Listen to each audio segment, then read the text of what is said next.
La leyenda nos habla de Roldán, héroe de guerra, sobrino del emperador Carlomagno y personaje del famoso poema épico La Chanson de Roldán, que convaleciente de sus heridas en la batalla de Roncesvalles, una mañana, paseando en su caballo, este personaje divisó a lo lejos y en la playa el cuerpo de una mujer. Al acercarse observó con sorpresa que se trataba de un ser que carecía de piernas y en su lugar aparecía una cola de pez. Tal fue su impresión que quedó enamorado de ella, la tomó en brazos y le hizo el amor. Cuando le preguntó su nombre, la sirena no pudo contestar, era muda, por lo que Roldán decidió bautizarla con el nombre de Mariña, en referencia a su procedencia marina. El amor de la pareja hizo de la sirena mujer, y así Roldán le fue quitando las escamas de ella poco a poco. Más tarde, ella quedó embarazada, dando a luz un hermoso hijo de ojos azules, que le pondrían de nombre, por supuesto, Mariño. Cuenta la leyenda que Roldán, una noche de San Juan y junto con gente de la isla, celebraban la noche alrededor de una hoguera, y con objeto de cumplir la tradición, cogió a su hijo en brazos y se dispuso a saltarla. Mariña, que desconocía la tradición, al ver a su marido dirigirse con el niño a la hoguera, pensó que Roldán había perdido la razón y quería deshacerse de su vástago, y en ese momento soltó un pedazo de carne que tenía en la garganta y gritó ¡Hijo!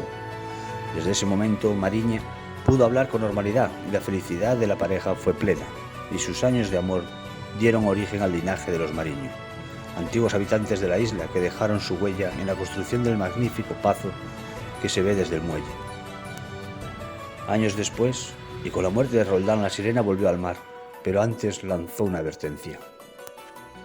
Cada generación descendiente de su hijo debía renunciar a uno de sus retoños y entregárselo a ella al mar. Por supuesto, el niño debería tener los ojos azules. A partir de aquí se mezcla la leyenda con historias de esta zona. Así se habla, por ejemplo, de personas de ojos azules, cuyo apellido era Mariño, desaparecidas en el mar por esa zona de la costa. Otras historias dicen que algunas gaviotas que tienen ojos azules son reencarnaciones de los desaparecidos. La isla de Sálvora pertenece al Parque Nacional de las Islas Atlánticas. En ella acaeció uno de los naufragios más terribles de la costa gallega.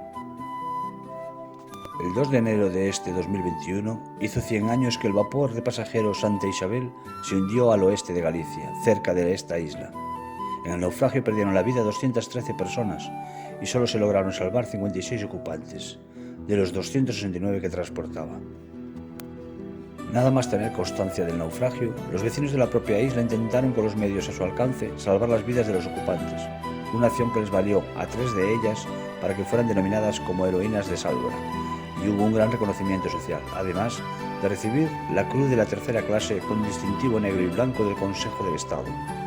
Estas 4 mujeres serían Cipriana Oujo Maneiro, Josefa Parada y María Fernández Oujo y Cipriana Crujeiras.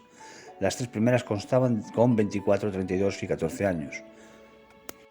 La cuarta ayudó desde tierra en el auxilio a los náufragos, a los que ofreció comida y ropa seca. Serían homenajeadas en diversas ciudades como en Vigo, Vilagarcía y A Coruña, donde se pretendió erigir un monumento a la mujer gallega.